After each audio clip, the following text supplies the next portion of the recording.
Alô, comunidade do ICL, eu sou o Rodrigo Viana e esse é o ICL Urgente. 5 horas da tarde, a gente chega sempre com as principais notícias do Brasil e do mundo. Informação, análise a quente e atualização das notícias. Hoje com Bruno Concílio, já posicionado na nossa redação. Boa tarde para o Bruno. Tudo bom, Bruno? Tudo bom, Rodrigo? Boa tarde para você. Boa tarde para você também que está nos assistindo nos canais Instituto Conhecimento Liberta e Eduardo Moreira no YouTube. E muito boa tarde para você que está nos ouvindo nas rádios em todo o Brasil.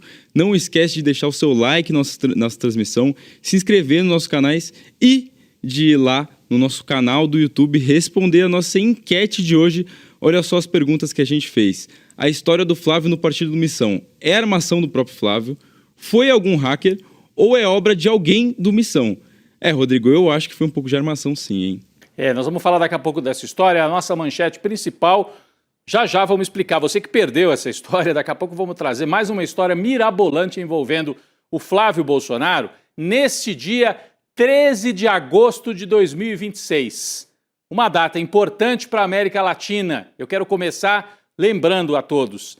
Hoje, Fidel Castro faria 100 anos. Então, o centenário do líder da Revolução Cubana, que em 1959 entrou em Havana, promovendo uma revolução que no começo era uma revolução democrática e depois se afirmou como uma revolução socialista. Ele comandou a revolução ao lado de Che Guevara e vários outros. E no meu entendimento, Fidel Castro é importante, claro, por toda a história de construção de um país socialista, mas muito mais, porque foi capaz de desafiar o império. Dizem lá em Cuba, a CIA tentou matar Fidel Castro 100 vezes. E ele escapou, sobreviveu, terminou morrendo de velhice, né? Fidel Castro é um exemplo de afirmação da independência e de que as nações da América Latina podem e devem resistir ao avanço do império. Outro dia eu participava de um evento aqui em São Paulo, na Flipei, e falava exatamente sobre isso, né?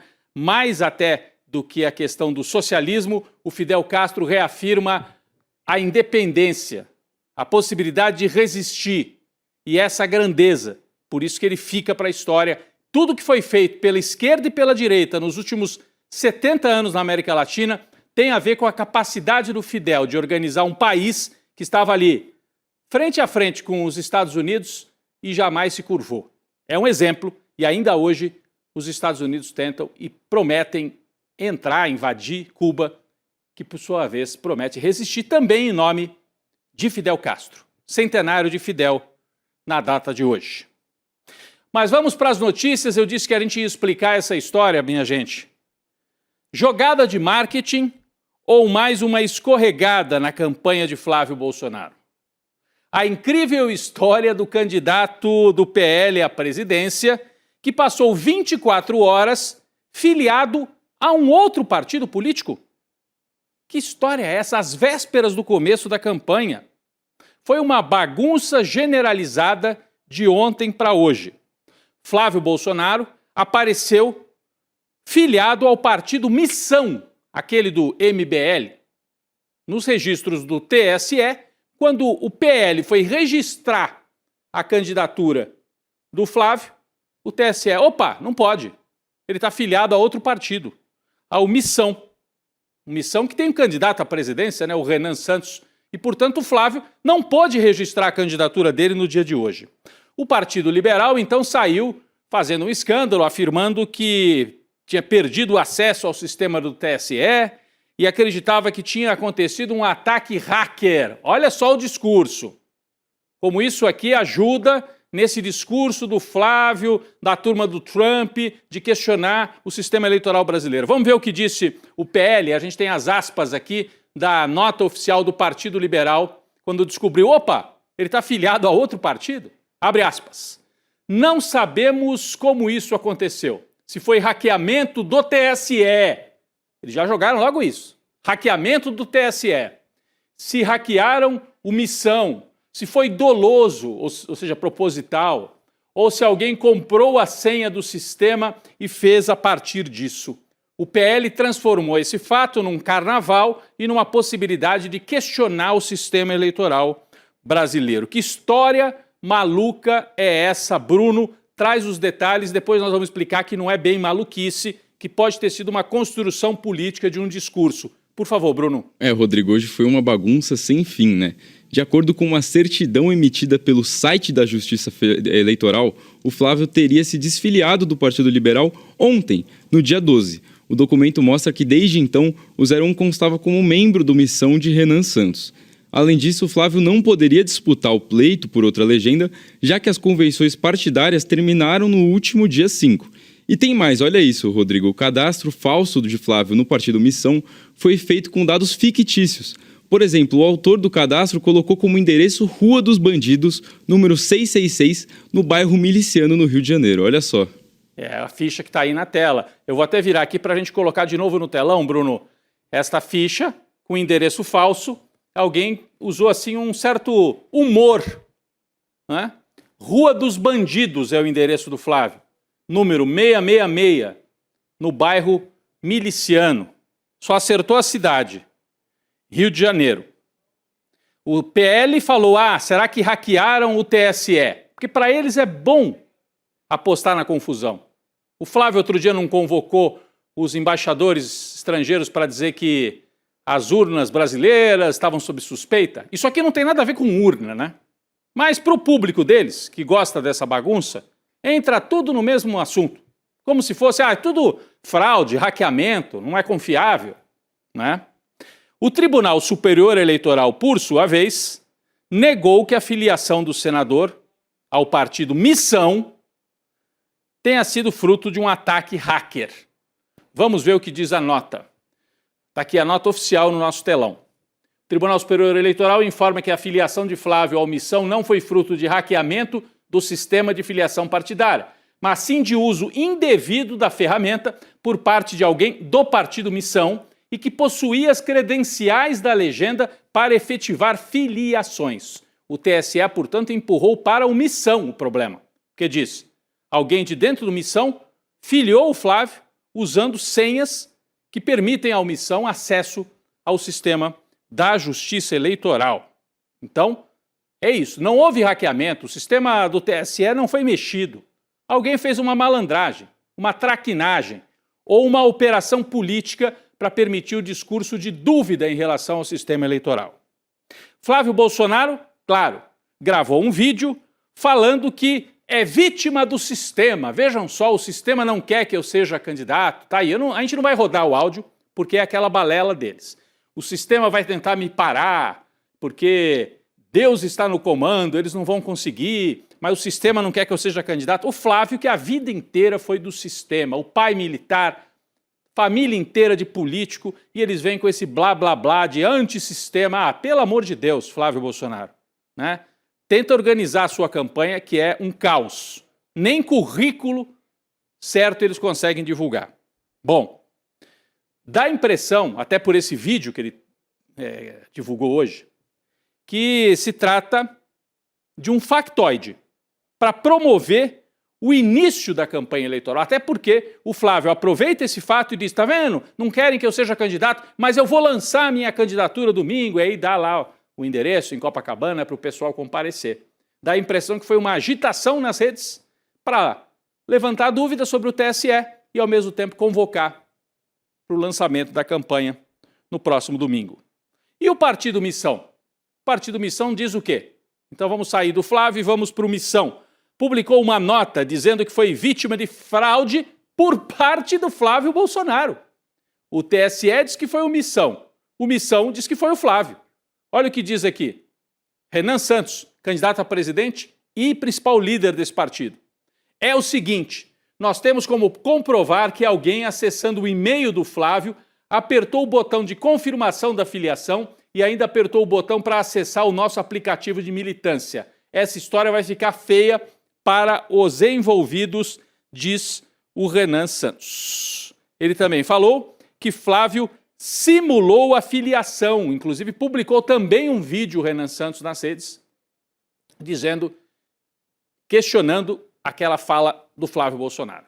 O Flávio está dizendo que é vítima do sistema, o que me parece é que sua equipe simulou filiação e jogou na imprensa para se fazer de vítima e assim divulgar o evento do Flávio. não contavam que temos prova de que a filiação veio através do e-mail oficial do Flávio Bolsonaro. E aí o Missão divulgou os e-mails que estão registrando que alguém, usando o e-mail do Flávio Bolsonaro, aceitou se filiar ao Partido Missão. Uma lambança generalizada que mostra que a direita brasileira, a extrema-direita, seja o bolsonarismo, seja o MBL, gosta de praticar molecagem, porque o MBL nasce como uma molecagem, gente golpista que pratica molecagem. Nesse caso, vamos ver quem é que está sendo mais moleque, se é a turma do MBL ou a turma do bolsonarismo. De toda forma, a apuração do nosso colega Jamil Chad trouxe mais cedo aqui para a gente que dentro do Palácio do Planalto há preocupação, porque toda essa história parece uma molecagem e tem a aparência de ser, mas pode ajudar na estratégia de contestar o resultado eleitoral se o Flávio perder a eleição. Apesar de não ter nada a ver com urna eletrônica, eles podem usar esse factoide para contestar as eleições. E nas redes já começaram a espalhar essa história, como tá vendo, não dá para confiar, o Flávio foi filiado a outro partido, etc, etc. Bom, isso aí durou 24 horas e agora há pouquinho, antes da gente entrar no ar, o desfecho da história. O presidente do TSE, ministro Cássio Nunes Marques, determinou o restabelecimento imediato da filiação de Flávio Bolsonaro ao PL e a exclusão do vínculo dele junto ao Partido Missão. A decisão também libera o sistema para que a campanha do Partido Liberal possa registrar a chapa com Flávio Bolsonaro como candidato a presidente da República. Vamos virar essa página. Só para relembrar, eu falei, é uma atrapalhada atrás da outra. Hoje teve também uma repercussão da atrapalhada de ontem na campanha do Flávio. Aquela história de que ele divulgou um currículo falso.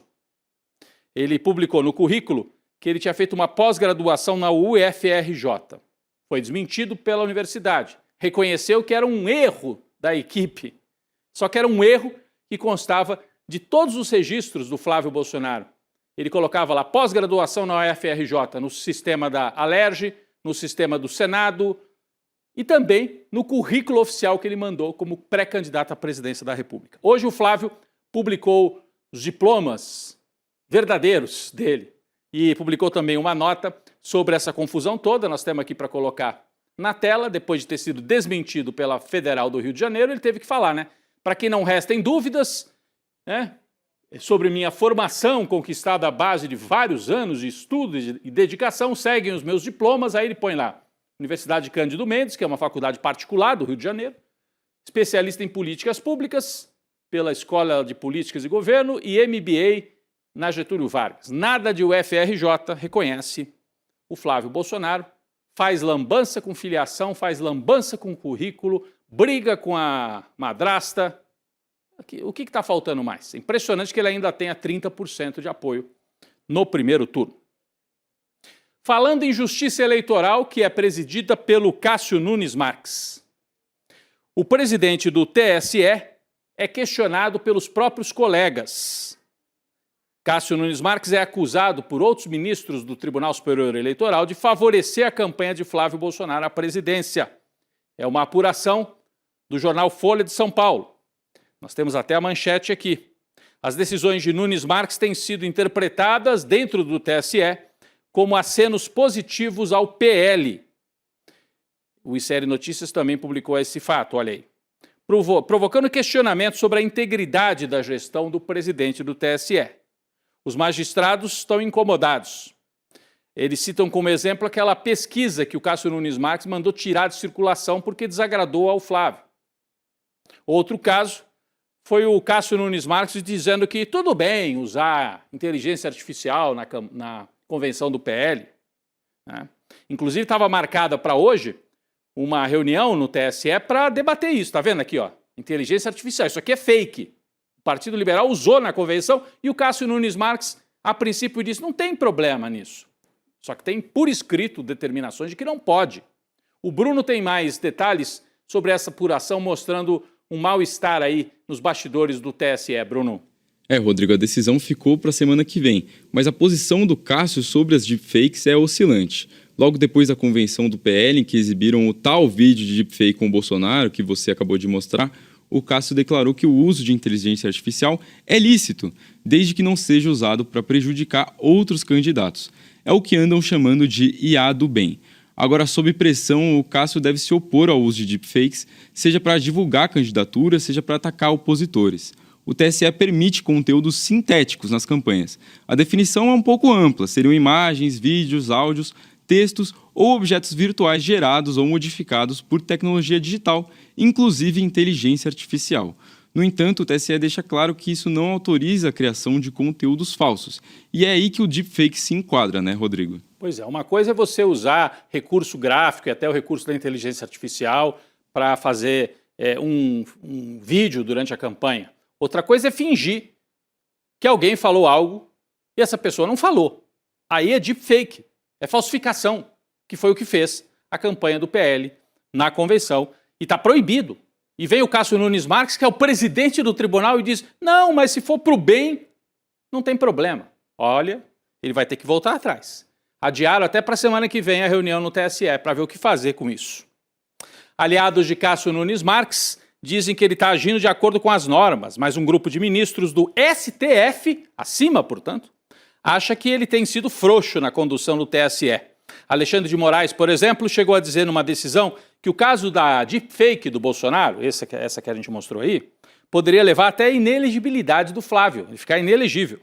Outro ponto que o STF considera crítico é a predisposição do Cássio Nunes Marques de convidar observadores dos Estados Unidos para olhar como é que funciona o sistema brasileiro. Cássio argumenta que isso demonstraria a confiabilidade das urnas, mas os ministros do STF acham que isso pode funcionar para suscitar dúvidas entre os eleitores. O Cássio Nunes Marques é considerado suspeito hoje pelos colegas, tanto no TSE quanto no Supremo Tribunal Federal. Olho nele, gente. Olho nesse Cássio Nunes Marques.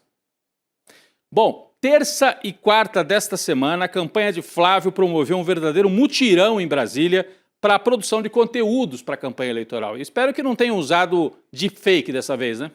Bom, nesse evento em que eles gravaram conteúdos e tal, como a gente já mostrou, teve até a Michele Bolsonaro participando, né? Ela deu aquele abraço desajeitado no Flávio, a gente até mostrou ontem aquele abraço, né? Meio assim, ela olhando para um lado, o Flávio olhando para o outro lado, mas teve, a Michele teve lá. Aí, essa cena, ó, foi nesse evento em que havia vários políticos querendo gravar ao lado do Flávio. Mas teve muito mais do que Michele se reconciliando. O Bruno vai trazer para a gente os bastidores dessa apuração do jornal O Globo. Bruno. Rodrigo, segundo a apuração da Luísa Marzullo e da Letícia Pili, do Globo, foram mais de 40 candidatos do PL e de partidos da coligação. Tinha tanta gente, Rodrigo, para gravar que gerou um congestionamento na agenda, tipo banheiro de rave mesmo. O coronel Hélio, candidato ao Senado pelo Rio Grande do Norte, estava indignado porque foi o primeiro a chegar no primeiro dia. Mas furaram a fila e ele só acabou gravando no dia seguinte. O resultado, ele perdeu a passagem de volta para Natal e perdeu um debate. Quem também apareceu por lá foi Arthur Lira, mas ele nem falou com Flávio, ele passou só para dar uma olhada, perguntou pelo vice, Alfredo Gaspar, seu conterrâneo de Alagoas, e conversou com o pessoal da campanha e se pirulitou. Dizem que o multirão serviu também de teste para o Duda Lima, que é o marqueteiro do Flávio, que para mostrar serviço ficou lá fazendo alterações de última hora nos roteiros, Rodrigo. É isso, é o Flávio ao lado dos candidatos do PL pelos estados, né? Bom, hoje foi a vez do presidente Lula também promover uma maratona desse tipo para gravações com os candidatos aliados ao Senado. É uma estratégia de campanha do PT para tentar ampliar a bancada de apoio ao governo e conter o avanço de nomes ligados ao bolsonarismo para o Senado. Esse ano estão em disputa 2/3 das cadeiras no Senado Federal. Esse assunto é tratado como prioridade na eleição, na campanha do Lula, só atrás da própria reeleição do presidente, é claro, né? A preocupação é com a possibilidade da oposição bolsonarista conquistar uma maioria capaz de bloquear as ações do governo no Senado ou também capaz de pedir e aprovar impeachment de ministros do Supremo Tribunal Federal. Então, estratégia é prioridade no Senado e o Lula vai dar apoio a candidatos para o Senado no Brasil inteiro. Atualmente, a correlação de forças no Congresso já dificulta a aprovação de pautas defendidas pelo Executivo. Pode ficar mais complicado a partir de 27, por isso, prioridade total na eleição para o Senado. E isso o Lula fez nesse mutirão de gravações no dia de hoje em Brasília. Vamos falar de uma campanha específica aqui em São Paulo, a disputa para governador, um caso seríssimo envolvendo a Polícia Militar de Tarcísio de Freitas. A campanha de Fernando Haddad, do PT, entrou com uma notícia de fato na Procuradoria Regional Eleitoral. O pedido é para que haja abertura de investigação sobre um caso de perseguição, de intimidação que teria ocorrido na terça-feira desta semana. Segundo Haddad, uma viatura da Polícia Militar acompanhou a chegada dele à residência do petista. Aí tá, ó o vídeo. Viatura da Polícia Militar passa ali em frente, ela vinha acompanhando o carro onde estava o Haddad. Aí a câmera de segurança da rua mostra o carro do Haddad parando. E aí o Haddad vai descer do carro, você vai ver aí no telão. E dá para ver bem que é o Haddad, é um personagem conhecido, né? Então os policiais militares não se enganaram. Olha aí, desce o Haddad, se despede do motorista, o motorista até sai também, acho que vai buscar alguma coisa no porta-malas, o Haddad se encaminha e entra na residência dele. O que aconteceu depois é ainda mais grave, porque os policiais podiam estar enganados. A gente estava olhando, né? Ficou na dúvida de quem que era aquele carro. Viram o Haddad entrando? É o Fernando Haddad. Aí a polícia continuou perseguindo o carro que estava aí só com o motorista. Ele, inclusive, dirigiu, ficou assustado, o carro da polícia colou no carro do Haddad, aí já sem o candidato, só com o motorista, e o motorista teve a ideia de parar num hotel, porque disse, pelo menos vai ter testemunha, vai ter câmera, para resguardar a segurança dele. O Haddad denunciou que precisa ser investigado, isso parece intimidação. No último domingo, o Fernando Haddad, inclusive, no debate com o Tarcísio, disse que a Polícia Militar de São Paulo tem infiltração do PCC. Será que isso aqui é uma resposta já? É uma dúvida. É muito grave o que aconteceu. O governo paulista determinou que a PM identifique quais eram as equipes que estavam na região da casa de Fernando Haddad na noite de terça-feira, na Zona Sul de São Paulo. Os Estados Unidos lucram com a morte. Não é manchete não, gente. Isso era uma das pichações feitas de ontem para hoje no muro da Embaixada dos Estados Unidos em Brasília. A gente tem imagens disso tudo. Grupos foram até lá e picharam a embaixada, né? Com frases de protesto em inglês e também em português. Os Estados Unidos fazem guerra, lucram com a morte, é o que estava escrito no muro, você está vendo aí, né? Uma faixa também foi estendida no chão, ao lado do muro da embaixada, com a seguinte frase: indústria da guerra dos Estados Unidos, morte, fome, destruição da natureza. Por fim, uma bandeira dos Estados Unidos foi queimada por manifestantes em frente à embaixada. É a resposta, eu diria até tranquila, light, perto do que o Trump está ameaçando fazer com o Brasil e já está fazendo. Interferência nas eleições brasileiras. Não dá para dizer que ninguém está mentindo, né? Nessas frases aí. Um político que governa para quem paga mais, é isso mesmo? Estou falando do senador Ciro Nogueira. Ele teria beneficiado um sócio em negócios imobiliários ao incluir uma emenda numa medida provisória no Congresso. A ação de Ciro Nogueira alterou trechos do Código de Trânsito brasileiro. Isso tudo aconteceu nos últimos dias da presidência de Jair Bolsonaro. O Ciro Nogueira tinha sido ministro da Casa Civil de Bolsonaro. A apuração é exclusiva do ICL, feita pelo repórter Igor Melo. E o Bruno Concílio explica melhor para a gente mais uma do Ciro, hein, Bruno? Rodrigo, mais uma do Ciro, né? Documentos reunidos pelo núcleo investigativo do ICL Notícias mostram que a emenda criada pelo presidente nacional do PP favoreceu a Tecnobank, que tinha como dono o empresário Carlos Santana. O senador se refere ao empresário como meu amigo, inclusive em eventos públicos. A história é mais ou menos assim. A Tecnobank registra gravames junto aos Detrans de todo o Brasil. Esses gravames são registros lançados em bancos de dados que indicam que um veículo não pode ser vendido. É algo bem comum em financiamentos bancários, por exemplo. E é aí que entra a emenda de Ciro Nogueira. Ela tornou função exclusiva de empresas registradoras, como a Tecnobank, a prerrogativa de fazer esses registros na documentação de veículos. O resultado é o seguinte, né, Rodrigo? Segundo estimativas, a empresa hoje domina cerca de 30% desses registros. É muita coisa, né? é importante que você vá até o portal do ICL e leia a matéria completa, porque é o seguinte, o Ciro Nogueira teria feito esta emenda que beneficia uma empresa, que é esta empresa que o Bruno acabou de mostrar aí. Tem só um detalhe, o dono desta empresa acabou virando sócio do Ciro Nogueira em negócios com imóveis no Piauí, o estado de Ciro Nogueira. Uma mão lava a outra, ele beneficia o empresário nessa área dos gravames, dos registros, para poder comprar e vender carro, e depois ele vira sócio do sujeito nos negócios imobiliários? É o que dá a entender. Tudo detalhado na matéria de Igor Melo no portal ICL. Caso Master e família Bolsonaro. São muitas conexões, né? A gente fica até meio perdido. Não é só o filme não, hein, gente? O filme Dark Horse é só uma parte das conexões. Aqui a gente tem mais uma pista aí dessas conexões. O ex-ministro da Cidadania no governo Bolsonaro e que é candidato ao Senado na Bahia, João Roma, é sócio de um empresário que firmou contratos milionários com o Banco Master. A apuração é do portal Metrópolis. O Bruno explica essa história para a gente, envolvendo o bolsonarista da Bahia e o Banco Master. Bruno. Rodrigo, é muita história e é muita coisa, então a gente vai por partes para ficar tudo bem explicadinho. O João Roma ele divide desde 2021 a sociedade na empresa Prata da Chapa, com o empresário Alfredo Pacheco Pereira. A parceria foi firmada quando ele ainda ocupava o Ministério da Cidadania no governo Bolsonaro.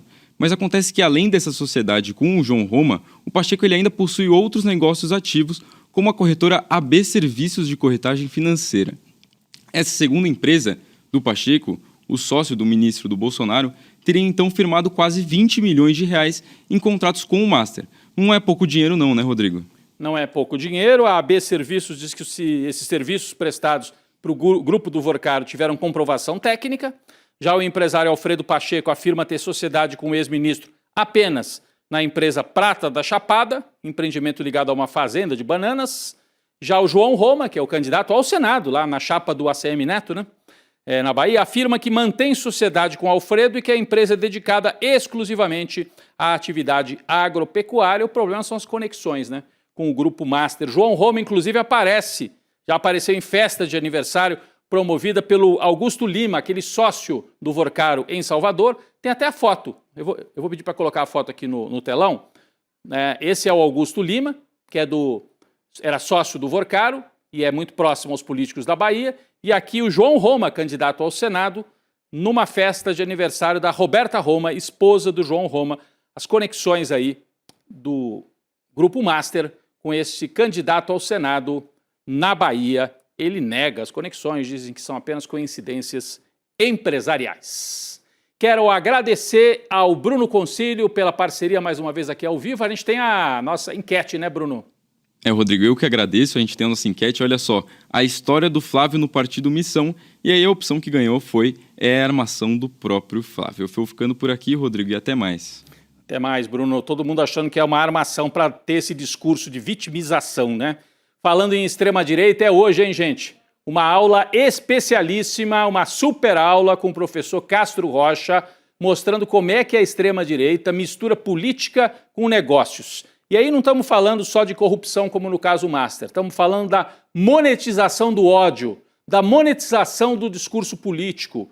É o especial com o professor Castro Rocha, uma aula, né, que se chama Siga o Dinheiro e que acontece hoje às 8 horas da noite, portanto daqui a pouco, gente. Se você ainda não se inscreveu, pode entrar aqui em iclurgente.com.br, deixar o seu e-mail ou então se inscrever pelo QR Code que está na tela e a nossa equipe te avisa. Vai começar. Entre agora e você acompanha a aula de Castro Rocha sobre a extrema-direita e a monetização do ódio e da política. Vem aí o N2 com a Gabi Varela, o Chico Sá e toda a nossa equipe. O ICL Urgente volta amanhã. Obrigado, gente. Chegou o dia, gente. É hoje à noite, às 8 horas da noite. A aula do professor João César Castro Rocha sobre a origem do dinheiro da extrema-direita no Brasil. É inacreditável o que vocês vão assistir. Uma hora antes da aula, a aula acontece às 8 horas da noite, vocês que estão inscritos vão receber um link no grupo de WhatsApp e na caixa postal de vocês. Aí é só clicar e entrar na sala de espera. Você pode ir para qualquer país e fazer qualquer tipo de documentário. Yo no hago apología de la pobreza, hago apología de la sobriedad. Agora, eu disse, vem, eu desafiei, vem aqui, para ver se eu tenho renda ou não. Para quem ainda não entendeu, isto é uma guerra de narrativas. E nos campos de batalha, as máquinas de moer reputações estão sempre à espreita. Pouco interessa os meios, interessam apenas os fins. E os fins são muito lucrativos nesta indústria. Veja a importância da resiliência dos colegas que nunca abandonaram esse caso. Então não adianta vocês fazerem campanha contra mim, porque eu vou continuar fazendo meu trabalho como jornalista como eu sempre fiz. E a relação fraterna com as pessoas não entra no PIB. Você tem as condições que você precisa para viver numa comunidade onde um não depende de explorar o outro. Eu sei que eu não vou ver a colheita, mas faço questão de morrer semente. Eu disse uma coisa que eu repito: a morte vai me encontrar lutando. A gente escolheu bem as pessoas que trabalham com a gente.